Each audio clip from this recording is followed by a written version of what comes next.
Redditors who work at remote places like forest officers, oil rig workers, etc. What creepy things have you noticed while at work? I used to work in the Gulf of Mexico on oil rigs for years, and it may not exactly be creepy, but I found it really unsettling. In deep, open water, the water itself is really clear, so everyone can plainly see all the tuna and barracudas hanging around the rig waiting for the on-board cook to throw off whatever food waste he needs to. Every once in a while a huge great white shark would swim up from underneath and snatch a tuna, and it really took like less than a second. They're really scary. I worked for a guy that spearfished underneath the rigs out in the Gulf. He said it was perfect since there were tons of fish underneath, and the sharks would never go between the legs. Just wait for a fish to leave. Plus the view was amazing. Looking down and seeing nothing but abyss. He loved it. I can only imagine how scared I would be.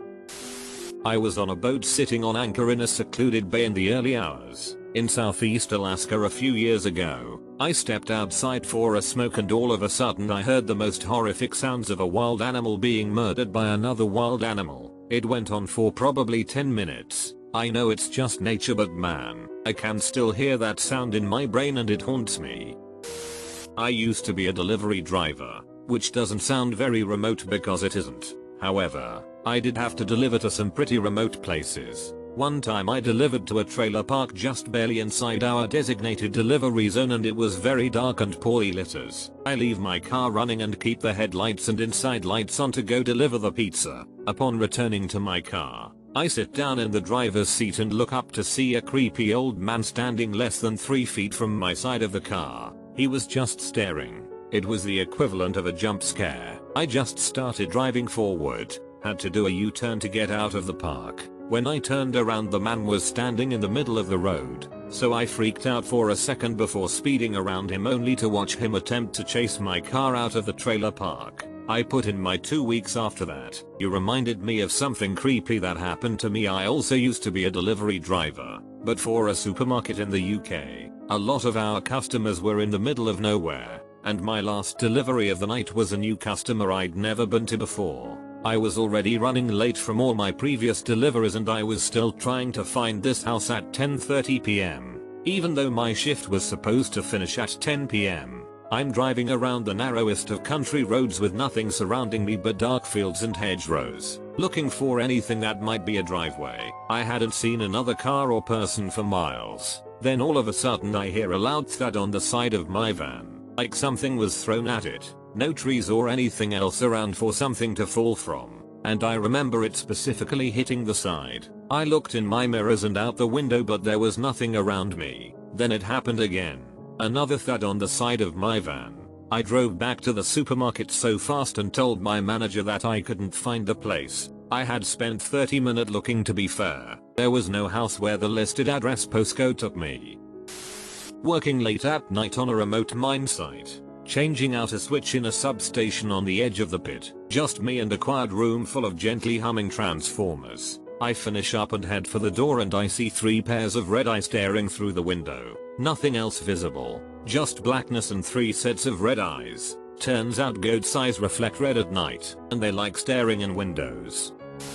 I've worked in Canada's north for a few years now in oil and gas. It's pretty creepy when during night shift you realize a moose has just been standing at the tree line staring you down for an unknown length of time, or finding bear tracks crossing the tracks you just made 5 minutes ago. Honestly, the silence of a snowy forest in the dead of night 100s of km away from anything is pretty spooky. When your only contact to the outside world is a radio channel nobody's listening to, you feel pretty alone.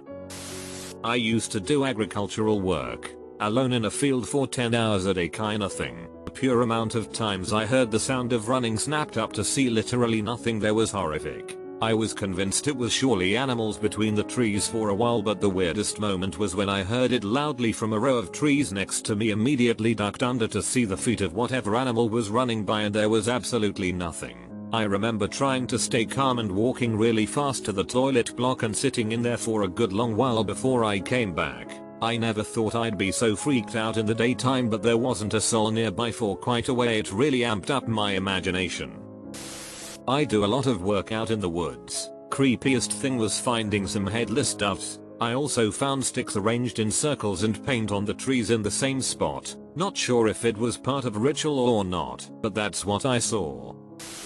I was a field geologist in the outback about 12 hours north of Adelaide. One day I was driving the truck and saw what looked like a flagpole sticking up in the middle of nowhere. I wasn't anywhere near a farm or anywhere else that people would be, so I decided to drive over and check it out. It was a dead dog fully impaled on a spike, like, from butt to mouth. Took some pictures and had my boss call the cops. But for the rest of the assignment I was freaked out that some maniac was out there with me. I was on guard duty at Camp Phoenix on the outskirts of Kabul in 2011.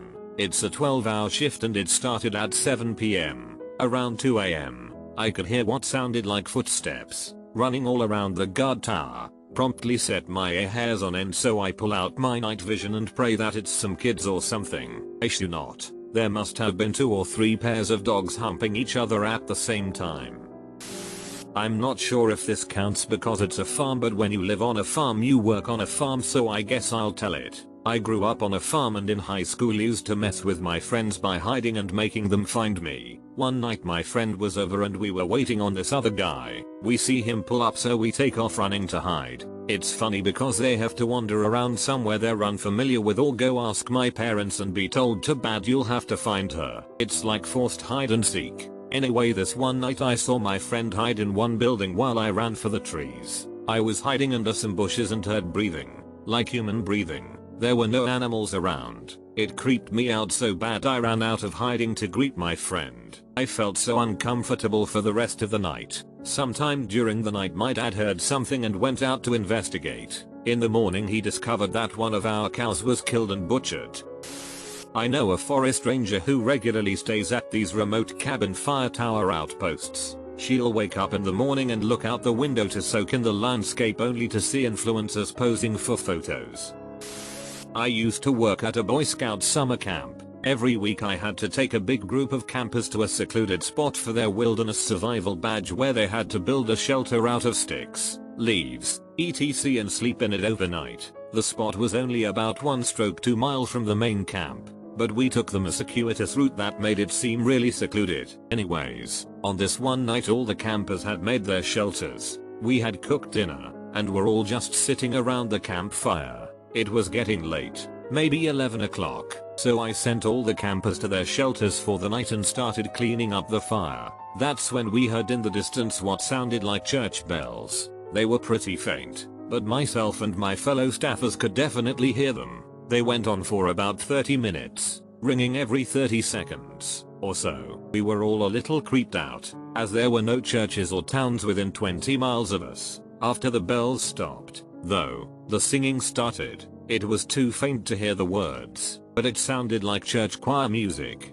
but a lot of people, and a lot more enthusiastic. Also, it was almost midnight at this point. The singing went on for well over an hour, sometimes quieting down until we almost couldn't hear it, sometimes getting so loud we thought it was getting closer. All of the campers were super creeped out, but I lied to them, telling them there was a church service going on in camp, and that there was nothing to be scared of. Eventually, at almost 1 AM, the singing stopped. I found out a few days later that there had been a large KKK rally only a few miles away that night, and that's what we had heard. In my brief stint as a rural health nurse, I was quite unnerved by how many of the families I worked with still practiced ritual animal sacrifice, even though on paper they identify as Catholic. Merchant seaman here. Nothing particularly creepy. Most of the time you're too focused on not hitting anything, getting position fixes, updating logbooks, etc., to really think about paranormal or spookish. But the closest thing to creepy I've experienced recently has been a strange transmission over the radio. It started with a series of Morse code beeps followed by an accented female voice listing off random letters and numbers. Dunno what the F that was about. I spent some time in the peat swamp forests of Borneo studying wild orangutan. We would go into the forest very early around 4 AM. One morning there was a clouded leopard on the trail we used to enter the forest. It was just crouched there watching us. We shouted, tried to act big. One of the indigenous people we worked with even took out his slingshot and shot rocks at it. He missed on purpose, just trying to scare it off. It stayed there for a good 5 minutes watching us before it slowly walked into the thick brush off the cleared trail. When we walked by, I shined my light to where it had walked to and could clearly see a pair of reflective eyes only 3 meters away, crouched watching us pass. Creepy, but also incredibly cool to see one in person for how critically endangered they are. I was the creepy occurrence. I live on a ranch off of a quite dirt road. Our distant neighbors, nearest house is about 1 mile away as the crow flies, have had issues with people stealing things out of their outbuildings and storage sheds in the area. It was also late in the year, so it was starting to get dark around 6 p.m. So as a result, every time I would see headlights go down our road, I would watch to make sure they weren't stopping on the property. One evening I see a vehicle going very slowly down the road and come to a stop at the end of our driveway, about 120 yards from our front porch. The vehicle is parked right in front of a 60s pickup I have parked, so I think whoever it is might be looking to steal it, or just looking over the property. Whatever the case, I decide to put on a black coat and grab my rifle to go investigate. It's dark out, so I stay out of the headlights of the vehicle so I can get close. I can tell it is a white van, but I don't see anything else distinguishing about the van. When I'm about 50 yards away, the van backs up and turns into our driveway. I freeze as the headlights wash across me standing in the middle of my driveway, and I see the reflective FedEx logos on the side of the van. Needless to say, the FedEx driver probably shiz pants as he suddenly sees a dark figure standing in the middle of a field, in the dark, holding a rifle. Surprisingly, after I try to give a friendly wave and smile, he continues up the driveway to the house, and I get to explain the situation and we both have a laugh. So that's how I got to be the creepy guy in some FedEx delivery driver story. I worked in a store once in a really small town that was always absolutely dead. A customer every hour or so. Shifts all alone too, which I'm sure wasn't even legal, but hey. Anyway, it's a dark evening and I'm sat on Reddit as usual when I hear the door open. I look up and see the back of a man as he begins walking down the first aisle towards the tin foods, and he appears to be talking to someone on the phone. I think nothing of it and go back to Reddit. All of a sudden I get this intense smell of soil and earth. I look up and the man's approaching the counter and he's wearing some kind of overalls and his face and long grey hair and body is just covered in dirt. That's when I notice he isn't on the phone at all and is just talking to himself in this absolutely bizarre tone. He sounded like a cartoon elf or something. He's just sort of murmuring and doing this really weird he sort of laugh. I'm just frozen solid as he stood at the counter in front of me, thinking I'm about to be killed, when a policeman storms through the door. He asks if I'm okay, to which I don't respond because I'm just in a complete state of what the F is happening. Tells the man to come outside, to which he starts murmuring gibberish and saying the words legal over and over again. They come grab the man and put him in the back of the police car, and that's the last I ever heard of it. I have no idea who he was, what was going on, but I have never been so afraid of another person before. You know when you just sense a bad situation. So grateful the police showed up when they did. I worked night shift at a prison for years. The one thing that really creeps you out is when a hit is put on someone in the middle of the night. Inmates code says it is kept as quiet as possible. No one says a damn word. The only thing you'll hear are grunts and moans from the victims. Then it goes and stays silent. If you hear it happening, it's already too late to stop it. It'll be over before you pull your keys out. Occasionally, if someone needs medical attention, the first sign we got was an inmate approaching the bar saying they need to go to medical, and are usually bleeding, all nonchalant. The creepy ones are where no one shows up. All you get is grunts of pain and that's it.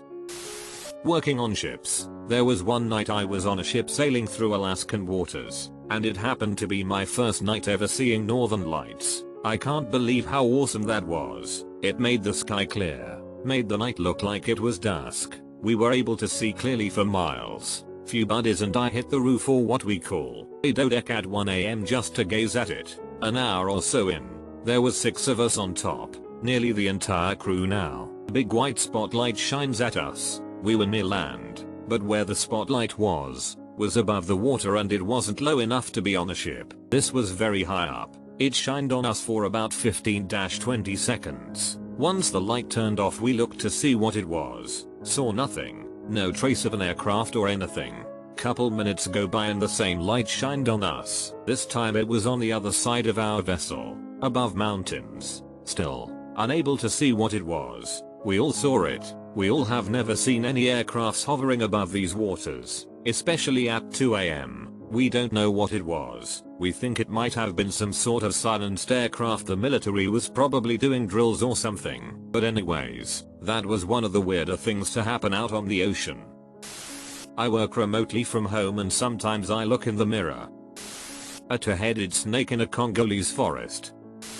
I was serving as a fireman for my nation's compulsory national service. Once, we were called into the forest to retrieve a body who was found hanging on a noose, deep along one of the running trails. He had apparently committed suicide by hanging himself off a tree. Was found by a few morning joggers. What's creepy was, we found a straw doll at the foot of the tree. It was stabbed with a few red bobby pins in the head, facial area, and there was also an unknown talisman that was half burnt where the doll was sitting. When we took the body down, we had to carry him a few kilometers out of the forest, and halfway along the journey, a previously unnoticed wound on his face started bleeding. One of my men swore that it was bleeding from the same spot as where the bobby pin was stuck on the doll, but we could not confirm it as we left the doll where his body was found. For the police, passed the body to the paramedics and booked our way out of the area.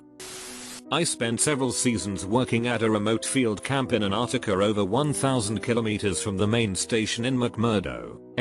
Once in a while, a skua bird or Antarctic tern would accidentally end up following one of the small planes, twin otter, out to our camp. Once there though, they'd basically be stranded with no way to get back to the coast. I'd get out of my tent some mornings and see a lonely tern circling overhead, knowing it was a dead bird flying. It was quite creepy. Along these lines, when birds, or seals, do die down there, it's so cold and dry that their bodies don't decay either. They essentially mummify. Outside McMurdo at Scott's Discovery Hut, there is still a perfectly preserved seal carcass from 1912 sitting by the entrance of the hut. Not my story, but a close friend. He used to deliver newspapers in his Jeep CJ7, which was lifted and had long throw headlights for when he would go camping off-roading in it. He would be up as early as 3 AM to do his rural route, so he would be alert for deer and other wildlife that might try to cross the road in front of him. He was also big into cryptozoology. He believed in Bigfoot and other cryptids, so his mind was in that zone a lot on those mornings. One early morning he was driving slowly through a curve alongside a pasture when he heard an inhuman wail. He slowed down, and as he came out of the curve his headlights lit up a pair of eyes that had to be 10 feet off the ground. He stopped, backed up and tried to get his lights to illuminate whatever it was. He heard the wail again coming from the direction of the eyes and he started freaking out, thinking he finally saw Bigfoot. As he was scrambling for his camera, his eyes adjusted enough to realize what he was actually looking at. The eyes were a bull's and they were high off the ground because the bull was currently mounting a cow, which is where the wails came from. Our friend group rubbed him incessantly for that over the years, and anytime one of us would see him we'd ask if he found Bigfoot yet.